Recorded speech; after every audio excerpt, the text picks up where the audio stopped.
Oh, what's up, YouTube? This is Cole with Cole World TV, and I think that I bought one of the worst Mercedes-Benz S550s that you could buy. Now, technically, I bought it sight unseen, so I shot myself in the foot on that note and learned from my mistakes. But I am here now with the car. I have gotten it taken apart. I've been doing some stuff to it, just kind of making it my own. But there are a few things on these cars that are big killers of the W222 chassis with the M278 V8 motor. And of course, whenever I got mine in, I went to check what I'm talking about in this video.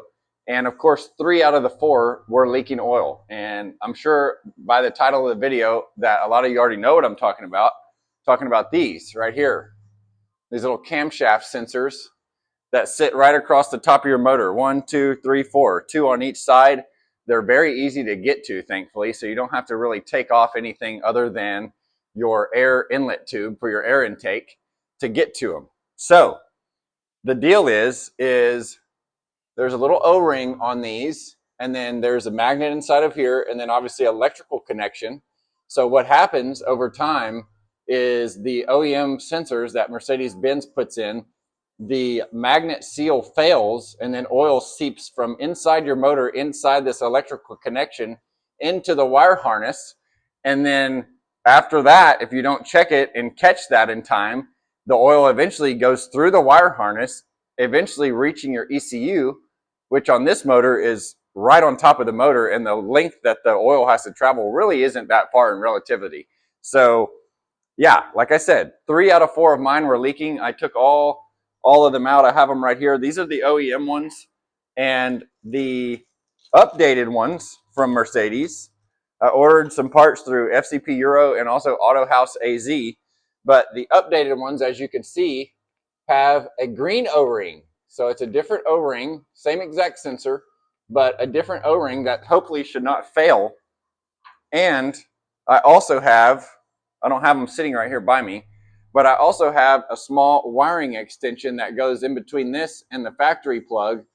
So you can, number one, check regularly to see if they're leaking. And number two, kind of have that little segment of extra wire in between the sensor and the ECU harness to kind of, just put like a little damper, a little dam on, the oil leaking if it does start to happen again. So that's the predicament that I'm in with this car, on top of the other things that I found. So this is one of the biggest things with these cars. I'm going to turn the camera around and show you guys what I'm talking about right now.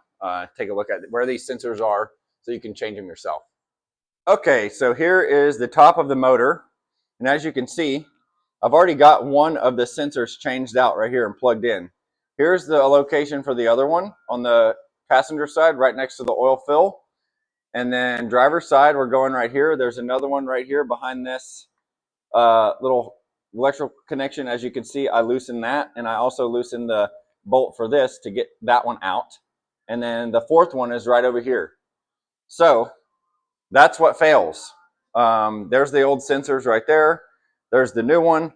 Like I said, they are held in by these small little T30 torque screws. And these guys, whenever I took these out, it was barely a tiny little tug on the hand. So these were not tight. These were probably not torqued to any type of spec.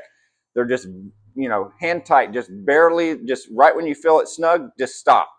Because these bodies of these sensors are in fact plastic. So I imagine if you were to torque down on these, it would crush that or crack it or something like that. Then you wouldn't be in a really good spot because this wouldn't seal. So this was one of the old ones that's leaking, like I said. The new ones, you can tell the difference between the new and old updated versions by the O-ring, the green O-ring. So let's get to changing these other ones and get this thing running. Okay, everybody, so here we are on top of the motor. Like I said, I've got a small little oil cap of fluid right here. I'm going to put a little small dab of it around this O-ring. It's always smart to do a little bit of oil around an O-ring anytime you're going to stick it into the motor. Another thing that I've done with the sensor ends, which was recommended by a lot of other videos, is to get some electrical parts cleaner and just kind of soak that connector that had oil in it and just try to flush out whatever you can that was inside of that connector. whenever you found the leak. So again, I'm just gonna snap it into place right there. I'm gonna get one of my T30 bolts, mount bolts for it. I'm gonna get that started by hand. And again, guys, these are not tight at all. I've got a stubby 3/8 right here.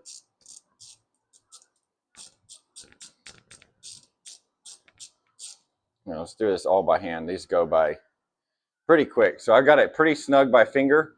Then I'm gonna go right here, still feel it, and right whenever it bottoms out, I'm just gonna give it a slight little snug, just like that. That's all you need for these. When I took these out originally, like I said, these were very, very easy to take off. So we don't want to go any tighter than they were whenever we took it off. It's good to take note of that kind of stuff when you're taking off small little screws like this. So here's another one, oil on the O-ring. Then I'm going to go right here and get this underneath there and pop that in. Does it go? Oh, there we go. You want to listen for like a little small snap. You'll kind of hear the O-ring seat itself inside of a little groove that's inside where the sensor lives. So you just want to listen for that little snap. This one again, like I said, start them by hand. I'm going to visually look back here and just make sure that that sensor is fully seated in there. You don't want these to be not seated properly because your engine is running right underneath where these sensors are, and it will in fact spray oil everywhere if it's not seated. So again, with the snug tight, we're just going right here and one more little snug and that's it. That's all I'm doing. Okay, last one. So this last one over here, this last sensor that's over here, the pigtail for this harness is insanely short, and it's like meant to stick on the sensor and just be right where it's at. There's no play really in the wire. So what I found for this one on the lower driver's side, the furthest one over, is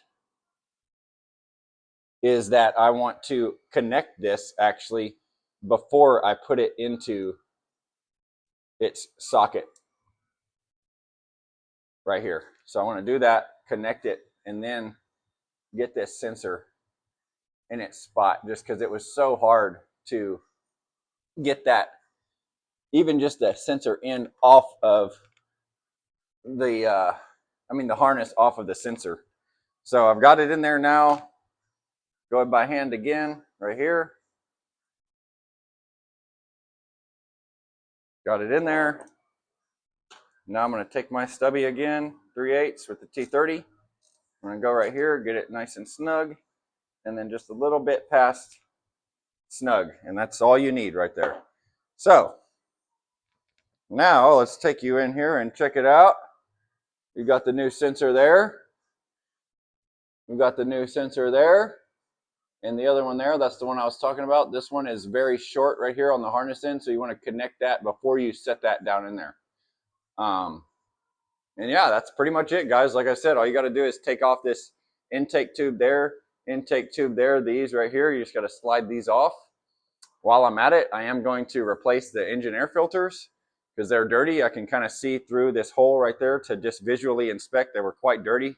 So I'm going to put those in and we should be good to go. So make sure that you check this out.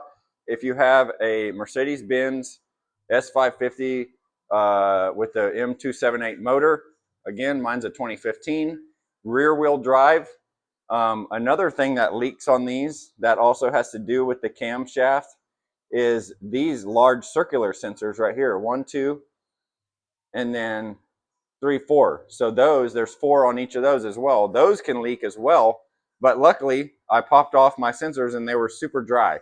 So I don't have any issues there, but those are 4 other connectors that you need to check constantly and just make sure that they are not leaking, because if they do, like I said, they can travel through the wires and then right here to your ECU. This is your ECU, and this black plug right here, there's 2 plugs. There's one here and one there.